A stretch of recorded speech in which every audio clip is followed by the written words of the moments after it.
잡 저글링이 확산하는 미국이다라는 그런 내용인데요. 잡 저글링, 저글링이라는 게 뭔지 알지? 적을 하는 거잖아요. 이게 무슨 얘기인가 한번 보죠. 미국 직장인들 사이에서요, 잡 저글링이라고 하는 뭐 겸직을 말하는 거죠. 이게 유행처럼 번지고 있다라는 얘기인데요. 재택근무를 워낙에 여전히 하다 보니까 이걸 활용해서 동시에 복수의 기업에 소속돼서 일을 하면서 돈을 더 번다라는 그런 얘기죠. 비즈니스 인사이더에 따르면요, 지난 20년도에 아마존에서 해고된 사람의 사례를 얘기합니다. 그해 말에 IBM에 재취업이 되었고요. 그리고 그 이후에는 뭐 페이스북이죠, 메타에서도 일자리 제안을 받아서 또 일을 하게 됐고, 그리고 그 다음에 또 틴더라고 하는 그런 데이팅 앱이 있잖아요. 여기서도 일을 하면서 총 82만 불의 소득을 뜨리잡을 뛰는 거죠. 얻게 되는 그런 사례라고 합니다. 그래서 이러한 잡 저글링을 하는 사람들이 극소수다라고 생각하면 오산이라고 하네요. 이게 최근 이 HR 컨설팅사인 레주메 빌더라고 하는 곳이 있는데 1270명의 재택근무자들을 대상으로 설문조사를 했는데 그 응답자의 69% 거의 뭐 70%에 달하는 사람들이 지난해에 2개 이상의 기업에 취업한 상태였다라고 하네요.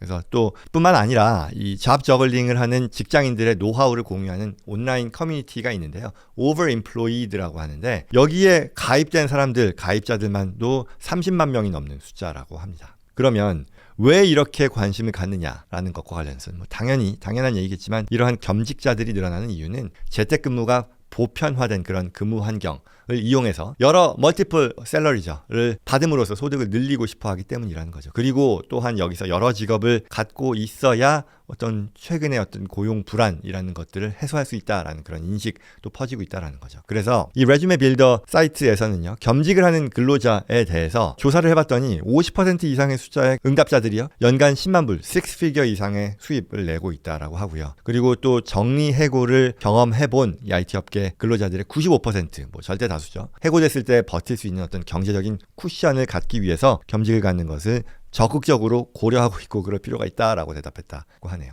그리고 중요한 거는 겸직을 한다고 해서 이 재택근무의 환경이 뭐 실제로는 뭐 과로에 시달릴 만큼 업무량이 늘어나지 않는 그런 얘기가 나온다고 하네요. 왜냐하면 결국 상사 또는 같이 일하는 사람들이 한 환경에서 일하는 게 아니다 보니 뭐 재량껏 시간을 배분할 수도 있는 것이고요. 그리고 또 더 나가서 이제 내가 받는 만큼 들키지 않으면 그만큼 소홀히 하겠다라는 거니까 어떻게 보면 이게 결국은 좋은 말이지만 재택근무 환경, 어떤 성과 이런 부분들이 영향을 받지 않는다라고는 하지만 이 매니저, 회사들의 입장에서는 이제 사무실로 돌아와라 라고 하는 그런 입장을 보이는 그런 배경이라고도 할 수 있겠죠. 그래서 이 잡 저글링을 하고 있다라는 한 직장인은요, 레주메 빌더 조사에서요, 간혹 이제 본인이 일이 풀리지 않으면 뭐 밤을 새워야 되는 그런 경우도 있지만 대체로 근무 시간을 뭐 40시간 이상 희생해야 된다거나 하는 그런 상황은 없다라고 얘기했다네요. 그래서 또 궁금한 거는요, 이게 그러면 이제 해도 되는 거냐, 정말 불법 아니냐라는 그런 또 질문할 수도 있는 거잖아요. 의외로요, 미국의 고용 관행, 어떤 고용 계약이라는 것이 있어서 전문직이라던가 아니면 고위 임원이 아닌 경우에는 겸업 금지 조항이라는 게 꽤 있는 경우가 별로 없다라는 그런 얘기죠. 이 미국의 경우 물론 당연히 주 고용법, 주 단위로 이 노동법이 결정이 되는 거니까 각 주마다 차이는 있겠지만, 그러나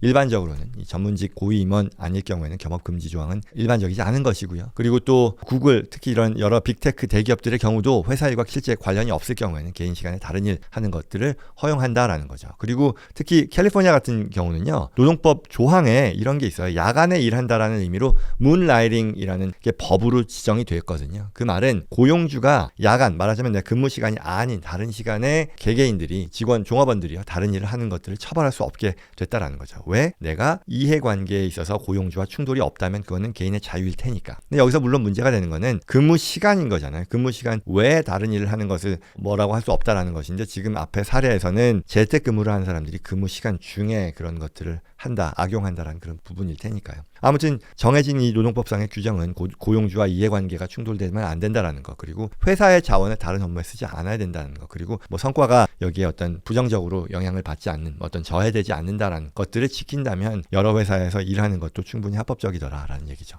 그래서 이게 앞으로도 그러면 잡 저글링이 유행할 것인지에 대한 또 궁금증이 있을 텐데요. 그렇게 되지는 않을 거다 또는 뭐 미지수다라고 하는 것이고요. 왜냐하면 코로나 사태가 이제 끝났잖아요. 그러면서 다들 기업들이 사무실 복귀를 주문하고 있기 때문인 거죠. 결국 그 말은 기업의 여러 관리자들, 인사 담당자들도요. 이런 잡 저글링의 유행 그리고 폐해를 알고 있기 때문에 대처 방안을 내놓고 있다라는 거죠. 물론 한편으로는 일부러 눈 감아주는 그런 경우도 있다고 합니다. 왜냐하면 뭐 알고 있지만 봐주겠다라는 건데, 왜냐하면 결국 그 말이 직원들이 마음 편하게 부업을 할 수 있으므로 또 직장을 떠나지 않고 이직을 하지 않는다라는 그런 얘기고요. 또 직원의 심리를 뭐 뛰는 놈 위에 나는 놈이다라고 할 수도 있을 텐데요. 회사가 그걸 이제 또 역이용한다라는 건데, 부업을 인정해 줌으로써 그런 환경, 결국은 업무 퍼포먼스만 유지된다고 하면 해당 직원에게 또 연봉을 올려주지 않아도 되는 그런 이점도 누릴 수 있다라는 그런 얘기죠. 잡 저글링을 하면서 직원들이 또 들키지 않을까라는 스트레스 받는 그런 부분들도 있을 것이고요. 결국 중요한 건 겸업 금지가 회사의 이해관계와 어떤 충돌되지 않을 것이라는 게 중요한 부분일 텐데요. 이게 소기업이라면 모르겠지만 중견기업 이상의 뭐 직원들이 많은 뭐 몇백 명 되는 그런 이상에서 어떻게 이걸 확인할 수 있을까, 뭐 쉽지 않은 그런 부분일 것 같긴